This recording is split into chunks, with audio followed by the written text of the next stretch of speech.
we'll start with football as they're starting to wind down on their season. Clemson won 42-21 over Georgia Tech this past weekend. It was Military Appreciation Day, so they are, of course, wearing the all purple, the regalia, as it is officially known. And man, I'll just say it too. What a sweet looking uniform. I know you get used to the all orange, but man, I love some good purple, some good regalia. And man, against Georgia Tech too, it just feels right, It just feels right. I understand the tradition of it being Military Appreciation Day. I think it's really cool with the Purple Heart connection as well. So it makes sense since you do it once every year. It will be fun to see it a little more often, but I do like the way the uniforms kind of go, and so we'll get to see the orange britches soon enough. Maybe not as much as we, as Clemson fans, would all like, but you'll get to see them. But Clemson, of course, won 42-21, covered the spread much easier than I thought going into this. Clemson was a 14.5-point favorite coming into the matchup. But I thought that Georgia Tech would cover more easily just because of how explosive their offense has been. I mean, they beat North Carolina. They were a 5-win team. I mean, they want a very strong offense. I mean, they're able to move the ball. They're scoring 33 points a game. They're giving up 30. So it's like you didn't know at which kind of person you're going to get, but they can move the ball. And I just thought they would keep it close enough, maybe like a 10-point kind of victory. But Clemson put them away. And really, other than they go for on 4th down with Aiden Swanson in their own end zone. I didn't love the call personally. I love the aggressiveness per se. And I know Dabo likes to kind of keep people guessing when it comes to the punt. I just think it was too close to the end zone for my liking. And you had already held them down. So it's like, but I know the defense sounds like they were ready for that. It just, so you give the touchdown, you go down early. I didn't love that personally, but at the same time, it's like you believe in your guys and you're going to take opportunities and shots and you're going to be the aggressor. So I like that mentality of you are being the aggressor. You're not just waiting for the game to happen. You are going to go take it. So don't love that because it was like 4th and 9 too, and just to get your guy to run there. But it works out because that's one of the few things, honestly, that you could question. And with those kind of plays, it's like if it works out, it's great, and you get praised about it. And if it doesn't, you get some questions about it. So, me personally, I didn't love that play call, but other than that, I mean, they played a great game. Even just looking at some of the stats, I mean, it was, especially defensively. Can we talk about? I mean, offensive gets a lot of love, and rightfully so at times, or that in college football these days. But man, defensively, can we talk about? I almost feel like I have to whisper. This freshman class is really good. Like, they picked off Haynes King 4 times by 4 different freshmen. It wasn't just like a guy going in for a play and he gets the pick. Like, guys making impacts with picks. I mean, also, can we talk about Khalil Barnes, how good that guy has been in just with coverage and just the aggressiveness he plays with. He just has an energy about him that is just, it's good. It just, you need that a little bit on defense. And he was making plays in the backfield. Avion Terrell, the younger Terrell brother, makes that one-handed interception. It was so impressive. He's making tackles in the backfield. It was very impressive. I mean, they're having freshmen out there against, and there's a couple plays that Georgia Tech could have and probably should have made big catches on. And that's the way football works, there ends up being a lot of woulda, coulda, shouldas or what ifs, but just the way it goes. But there's a couple that goes out and out of their hands. But other than that, like they were having good coverage. Like, we're getting sacks too. Like, it was an all around really good defensive performance, I thought. And it let the offense get settled in and take advantage, for a powerful Georgia Tech offense, or the one that has been moving the ball, like they scored 46 in North Carolina, and say what you want about North Carolina's defense. It still can be hard to score 46 points at times, so 4 different guys. And then you have the pick 6 from Lewis. I mean, he read that guy so well and just picks him off. It was just a very impressive day and very demoralizing for that, you could just tell how frustrated Georgia Tech was on defense, just these different looks they're getting. And there's just an edge and a confidence that they're playing with.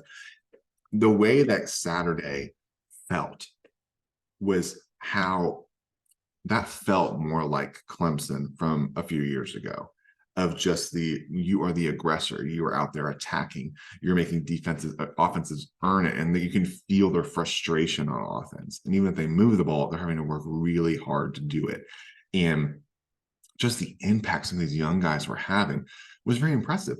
I mean, the younger McLeod brother was out there at linebacker because Barrett Carter was out. Barrett Carter didn't play.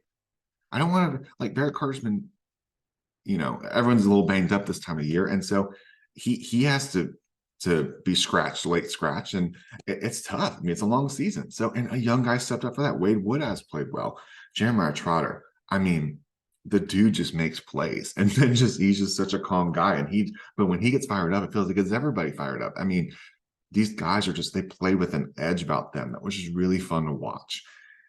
Yeah, it's just 4 interceptions by 4 different guys. And then Khalil Barnes has had multiple just impact plays.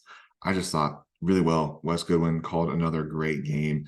I just was very impressed overall from that offensive performance and a defensive performance. I mean, they're up 21-7 at half, and really the 7 points was just from the turnover, or turnover on downs, I mean, and, give somebody a short field, they capitalize. Cade looked much more comfortable. He goes 23 of 34, 205 yards. So that's not the biggest number, but like Clemson's running ball, and I feel like they had control of the offense. He has 4 touchdowns, 1 interception. He's getting the ball to different guys. Phil Maffa was 17 of 96, 5.6 a carry. Will Shipley, just reminding everybody how good that guy is, 11 for 77 yards, a touchdown. He also had 30 on the ground, too. I feel like his ability to catch the ball out of the backfield was big, and it really helped this offense get going. And then you have guys like Dominic Thomas, even he had 26 yards. But receiving wise, Bo Collins stepped up. He had 5 for 65 yards and touchdowns. And then that Tyler Brown touchdown.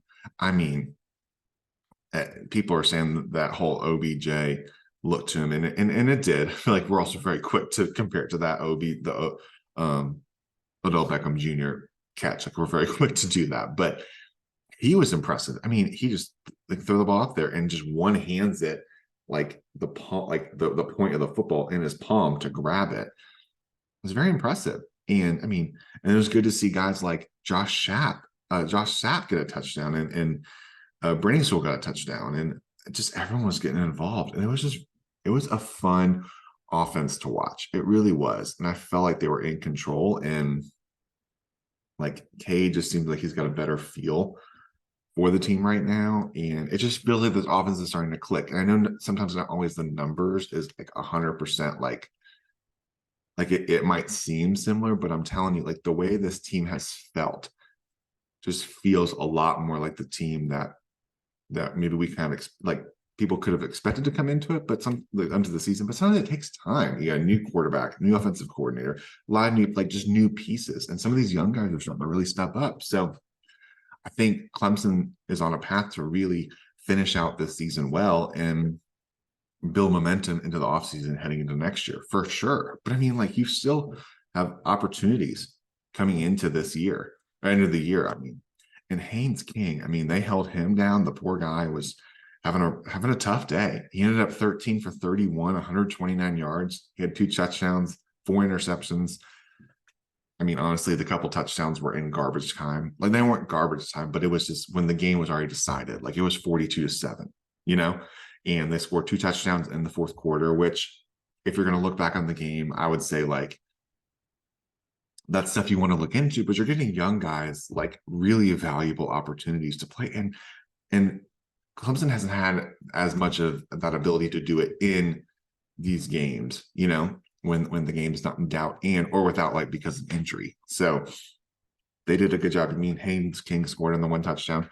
They did give up 104 yards to Jamal Haynes, the running back, but I mean, he's been having a good year, and I'm okay with that, just because of how impressive, like, they were on defense. You know, I mean, like you're limiting them and they only can really run the ball. And like he's been having a good year. Like times guys still get yards, but else, of course, doesn't matter unless you get in the end zone. So you can have as much yards as you want. But defensively, was very impressive. And so remember the stat we talked about. The stat we talked about, if you don't remember, is that Georgia Tech coming into this game was 20th offense, 20th best in the country on third downs, and 110th worst on defense. They were 20th best. They were only 6 of 16, so like 37%. And their average was like 47, I think, like almost half the, like getting close to half the time. I mean, that's really frustrating for an offense. They only had 13 first downs. I'm just looking at my stats. 13 first downs, 254 yards total in the game. And honestly, a decent chunk of that was in the second half once the game was already decided. I mean, time of possession was 23 minutes to 36 minutes. I mean, it was just overall very impressive. Overall, Clemson 465 yards, 260 on the ground, 205 through the air. Clemson finally won the turnover margin. Yeah, I don't even want to be like that. Almost feels like the league. Clemson won the turnover margin, and the one turnover that Clemson had was an interception where the DB made a good play, and Cade's still learning with some of that. But I mean, Clemson won the turnover margin, and that's what happens when you win the turnover margin. You win the games a lot of times. Like Dabo knows what he's talking about when it comes to that. It sounds really simple, but when you do that, you can win. So overall, I thought it was a great performance. Only a couple of things. Looks like Sage Ennis, the backup tight end, and really the big blocking tight end, looks like he tore his ACL. So you just hate to see that. So we'll see how that kind of plays out, especially with some of the blocking coming in. That's what we saw some of. If you saw, like, that's why Josh Sapp was starting to play more, and then Olsen Pat Henry a little bit. He had an opportunity even to get a touchdown. So it was good to see even some of those young guys getting opportunities. It was even good to see like Christopher Vizina get in and Hunter Helms get in. Vizina, I think they're still trying to redshirt. So remember, he still has the 4 games. So they were waiting until the end of the year, and now he has opportunities to play. So he still has 4 games, and that doesn't include postseason.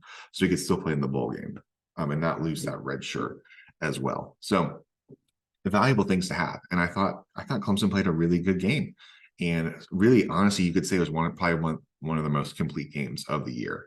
And just it's good to see that build off of Notre Dame, because now there are opportunities to finish off the season well, because now you got North Carolina, who is ranked. They squeaked out an overtime win against Duke at home. So now they come on the road. And Clemson's a 6.5, 7-point favorite, depending on, or even 8, it was starting yesterday. So we'll see. And that number still feels a little bit high. I could see it being closer than that just because of how good North Carolina is offensively. But once again, Clemson has opportunities with these defenses they're going to face. They're not like in the top tier, you know, when they're in more the middle or lower tier when it just comes to like with yards giving up and those kinds of things. And so there's opportunities, you know, for Clemson to really make an effort. And then you got the rivalry game at South Carolina, but you can move the ball in that offense too, or that defense too. And then you get a bowl game. So there's still an opportunity to win 9 games and finish the season off really well. And I just thought it was really good to see that and see some of that momentum and see some of the work and effort that, you know, that they've been putting in and start to see that play out. So we'll break down more the North Carolina game later this week for sure, but just wanted to hit on that from Georgia Tech. So there you have it. That is football. Clemson wins 42-21